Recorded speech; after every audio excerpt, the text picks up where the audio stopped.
عبده ورسوله أما بعد فأعوذ بالله من الشيطان الرجيم بسم الله الرحمن الرحيم يا أيها المدثر قم فأنذر وربك فكبر وثيابك فطهر والرجز فاهجر ولا تمنن تستكثر ولربك فاصبر صدق اللہ العظیم۔ درود شریف پڑھ لیں۔ اللہم صلی علی نبینا محمد۔ رسول اکرم صلی اللہ تعالی علیہ وسلم کی زندگی مبارکہ کے احوال آپ کے سامنے پیش کرنے کا سلسلہ چند جمعوں سے جاری ہے۔ اسی سلسلہ کو آگے چلاتے ہوئے نبی علیہ السلام کی زندگی مبارکہ کا 44واں سال اور نبوت کا 4تھا سال، اس کے متعلق میں نے آپ کے سامنے چند باتیں کی تھیں، آپ کو انشاءاللہ یاد ہوں گی کہ پہلے 3 سال نبی علیہ السلام نے خفیہ انداز میں چھپ چھپا کر تبلیغ کا کام کیا، اور پھر 4تھے سال میں اللہ نے اپنے نبی سے فرمایا میرے پیغمبر قم، اب آپ کھڑے ہو جائیے، فانذر، لوگوں کو ڈرائیے، اور پھر فرمایا وربک فکبر، اپنے رب کی بڑائی بیان شروع کر دیجئے۔ 3 سال یہ کام چھپ کے چھپا کے، 3 سال بعد نبی علیہ السلام نے برملا عوام کو، مکہ کے لوگوں کو کھول کر مسئلہ سنانا شروع کر دیا۔ اس کے متعلق چند باتیں ہو گئی تھیں، آپ کو بھی یاد ہوگی انشاءاللہ۔ اسی کو آگے چلائیں کہ 4تھے سال جب علل اعلان نبوت کا، علل اعلان دعوت توحید کا اعلان جب کیا گیا تو اس وقت نبی علیہ السلام پر کس طرح سے مصائب اور مسائل نبی کے لیے کھڑے ہو گئے، آپ سمجھیے گا۔ یہ ایک تو یہ ہے کہ نبی پاک کی زندگی، اس کا ہمیں پتہ چلے گا، دوسرا ہمیں یہ بھی سبق ملے گا کہ اگر کوئی بندہ بھی حق بات کا جھنڈا اٹھاتا ہے، حق بات پھیلانے کی مساعی اور کوشش کرتا ہے، تو وہ یہ نہ سمجھے کہ مجھے لوگ پھولوں کے ہار پہنائیں گے، وہ یہ نہ سمجھے لوگ مجھے شاباش دیں گے، بلکہ اس کے خلاف پرچے بھی ہوں گے، اس پر کیس بھی بنیں گے، اس کی مخالفتیں بھی ہوں گی، اس کے لیے پریشانیاں بھی کھڑی ہوں گی، لیکن یہ ساری چیزیں سب کچھ برداشت کر کے نبی علیہ السلام اور صحابہ کرام کی زندگی کو دیکھتے ہوئے، ان کے نقش قدم پہ چلتے ہوئے پھر بھی کلمہ حق بلند کرتے ہی رہنا ہے، یہ ضروری ہے۔ اور یہ راستہ ہے ہی عظیمت کا راستہ، یہ قربانیوں سے آتا ہے، حق ہمیشہ قربانیوں سے پھیلتا ہے۔ شیطان اپنی شیطنت میں، اپنی بدماشی میں وہ لگاتار محو ہے، مصروف ہے، لیکن ہم یہ جو کلمہ حق بلند کرنے والے لوگ ہیں، یہ اس ساری چیزوں کی رکاوٹوں کو، شیطنت کو ہٹا کر کلمہ حق بلند کرتے ہی رہتے ہیں، کوئی چیز ان کو روک نہیں سکتی۔ اب دیکھیے گا نبی علیہ السلام 4تھے سال میں جب اعلانیہ دعوت دے رہے تھے، اس کے لیے پھر نبی علیہ السلام، اچھا ایک بات اور بھی سمجھ لیں اضافی، کہ 5 وقتہ نماز، یہ توجہ سے سننے والی بات ہے، 5 وقتہ نماز یہ تقریباً نبوت کے 12ویں سال جا کے فرض ہوئی جب آپ معراج پہ گئے، وہ انشاءاللہ موقع پہ بتائیں گے۔ اس سے پہلے مسلمان کوئی عبادت کرتے تھے یا نہیں؟ ایک سوال پیدا ہوتا ہے۔ آپ کو 2 جمعے پہلے میں نے بتایا تھا کہ نبی علیہ الصلوۃ والسلام کی نبوت جب ملی تو پھر شریعت آئی، ٹھیک ہو گیا۔ نبوت سے پہلے آپ غار حرا میں کیا کرتے تھے؟ کوئی عبادت کرتے تھے یا نہیں؟ تو میں نے آپ کو بات سمجھائی تھی، آپ کو یاد ہوگی۔ آج میں آپ کے سامنے یہ عرض کر رہا ہوں کہ جب نماز فرض 12ویں سال جا کے ہوئی تقریباً، تو اب اس سے پہلے مسلمان کیا کرتے تھے؟ کوئی تو نیکی یعنی عبادت کوئی تو ہوگی، اس کے لیے بات سمجھیے گا۔ ابن حجر عسقلانی رحمۃ اللہ تعالی علیہ اور دیگر بڑے بڑے کبار محدثین نے یہ بات لکھی ہے۔ اس سے پہلے قرآن مجید کی جو آیت ہے وَسَبِّحُوهُ بُكْرَةً وَأَصِيلًا، صبح و شام اللہ کی پاکی بیان کرو، اللہ کی تسبیح کرو۔ اس کا کیا مطلب ہے؟ فرمایا 5 وقتہ نماز فرض ہونے سے پہلے 4تھے سال میں اللہ تعالیٰ نے 2 نمازیں، صبح سورج نکلنے کے قریب اور سورج غروب ہونے کے قریب، ان 2 اوقات کی نمازیں پہلے شریعت میں موجود تھیں۔ بات سمجھ آئیے آپ کو؟ 2 وقت کی نمازیں موجود تھیں۔ اگر آپ کو ذہن حاضر ہو تو میں آپ کو تھوڑی سی بات کہتا ہوں، انشاءاللہ بات سمجھ آ جائے گی۔ حضرت عمر مسلمان ہوئے جس دن، ذہن میں ہے واقعہ؟ عمر مسلمان ہوئے جس دن، کلمہ پڑھا، نبی علیہ السلام کے صحابہ نماز کی تیاری میں مصروف ہوئے، حالانکہ نماز تو اس کے بعد فرض ہوئی تھی۔ عمر تو پہلے مسلمان ہوئے تھے، یہ آپ نے کئی دفعہ سنا ہوگا علماء سے۔ تو لہٰذا عمر جب مسلمان ہوئے، مسلمان نماز پڑھنے لگے، تو عمر نے پوچھا تھا یا رسول اللہ کیا کرنے لگے ہو؟ فرمایا کہ نماز پڑھنے لگے ہیں۔ تو عمر نے کہا بیت اللہ کیوں ہے؟ تو اللہ کے نبی نے فرمایا مکہ کے باسی ہمیں پڑھنے نہیں دیتے۔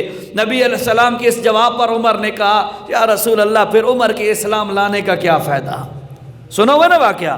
اس کا مطلب یہ ہوا کہ مسلمان نماز پڑھتے تھے جب نماز فرض 5 وقتہ نزول نہیں ہوا تھا حکم جس کا، اس سے پہلے بھی 2 وقت کی نماز تھی، صبح کی اور سیکنڈ ٹائم کی۔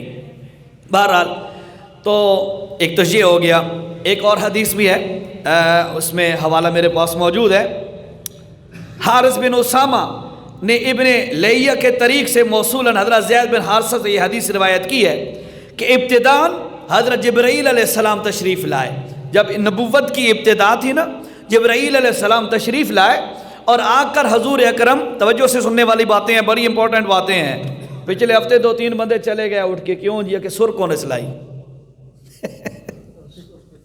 حقیقت ہے، ٹھیک ہے جی، سر بھی سنائیں گے آپ کو۔ اس کا مطلب یہ ہے بھائی سر واسطے آندے ہو، گل سمجھن واسطے نہیں آندی دنیا، سارے برابر نہیں، کئی ماشاءاللہ اچھا ذہن لے کے بھی آتے ہیں۔ بہرحال یہ ذہن نہیں ہونا چاہیے۔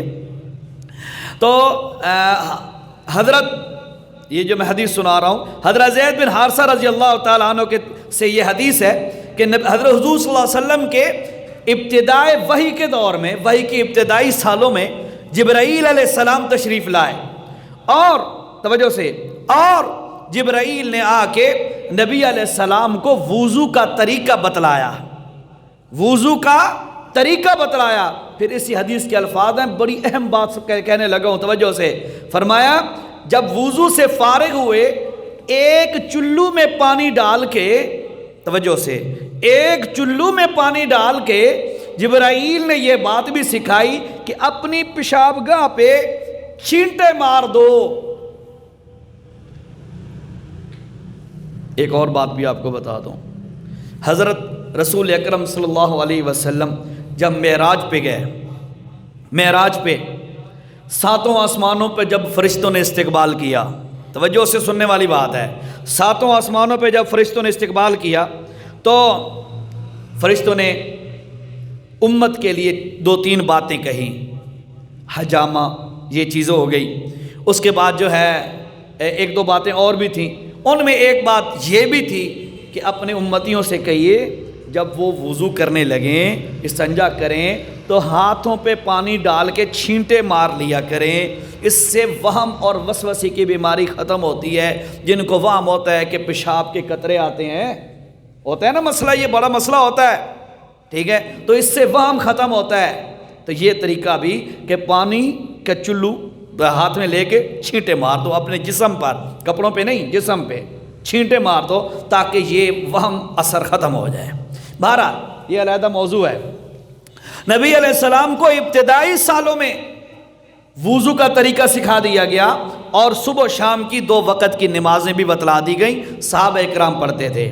اچھا جی، اس کے بعد مشرکین مکہ نے جب دیکھا کہ اب برملا توحید کا اعلان ہونے لگا ہے تو انہوں نے کس کس انداز سے اللہ کے رسول کو روکنے کی کوشش کی، وہ سنیے گا، قربانی دیکھیے گا نبی علیہ السلام کی۔ پہلی چیز جو مشرکین مکہ نے اختیار کی ہے وہ کیا تھی؟ قرآن مجید کیا کہتا ہے؟ اعوذ باللہ من الشیطان الرجیم،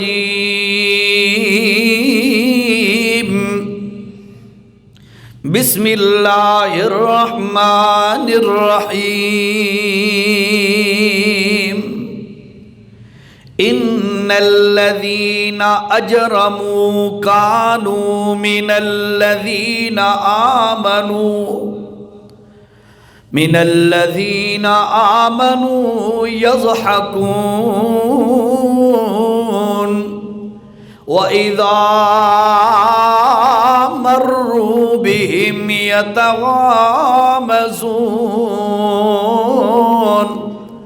وَإِذَا انقلبوا إِلَىٰ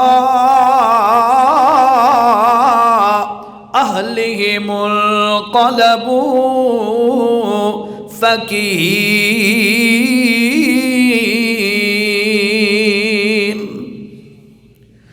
سورت کا نام سورت مطففین، 30واں پارہ ہے، اس کے آخر پہ یہ آیتیں موجود ہیں۔ مشرکین مکہ نے اللہ کے نبی کو یا صحابہ کرام کو کلمہ حق کہنے کے لیے، کلمہ حق سے باز رکھنے کے لیے، دور رکھنے کے لیے پہلا حربہ جو استعمال کیا کون سا؟ پہلا حربہ یہ تھا کہ مشرکین مکہ مسلمانوں کا مذاق اڑاتے تھے، پروپیگنڈا، مذاق، جیسے ہماری اس میں ہوٹنگ کہتے ہیں، ہوٹنگ، کوئی پاگل جیسے گلی میں پھر رہا ہو تو محلے کے بچے نوجوان کس طرح اس کو تنگ کرتے ہیں، نشانہ بناتے ہیں، آپ نے کئی دفعہ دیکھا ہوگا۔ اسی طرح نعوذ باللہ، نعوذ باللہ، اللہ کے پاک پیغمبر کو، اللہ کے پاک پیغمبر کے صحابہ کو اسی طرح وہ نشانہ بناتے تھے، باتوں کا مذاق اڑایا، اے آئے نے بڑے بڑے وہابی بن گئے نے، یہ دیکھو ہمارے بتوں کی برا بھلا کہنے والے۔ انہوں نے پہلا حربہ، پہلا ٹوٹکا جو استعمال کیا وہ مسلمانوں پر آوازیں کسنے کا۔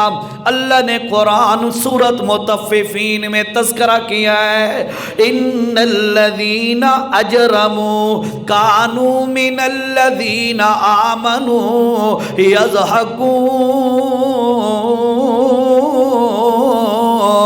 یہ مجرم لوگ ایمان والوں کا مذاق اڑاتے تھے۔ وَإِذَا مَرُّوا بِهِمْ يَتَغَامَزُونَ، جب وہ مسلمانوں کے قریب سے گزرتے، اللہ کے پاک پیغمبر صلی اللہ علیہ وسلم کے قریب سے گزرتے، آنکھوں سے اشارے کر کے ایک دوسرے کو اکساتے، اب موقع مذاق اڑا لے، یا موقع لگا کھڑے مسلمان نو تنگ کر لے، یہی موقع مسلمان کو نبی پاک کو پریشان کر لے۔ اللہ نے کیا فرمایا؟ وَإِذَا مَرُّوا بِهِمْ يَتَغَامَزُونَ، مسلمانوں کو، ایمان والوں کو مذاق کا نشانہ بناتے، اشاروں کنایوں سے مسلمانوں کو تنگ کرتے، اور پھر فرمایا وَإِذَا انقلبوا إِلَىٰ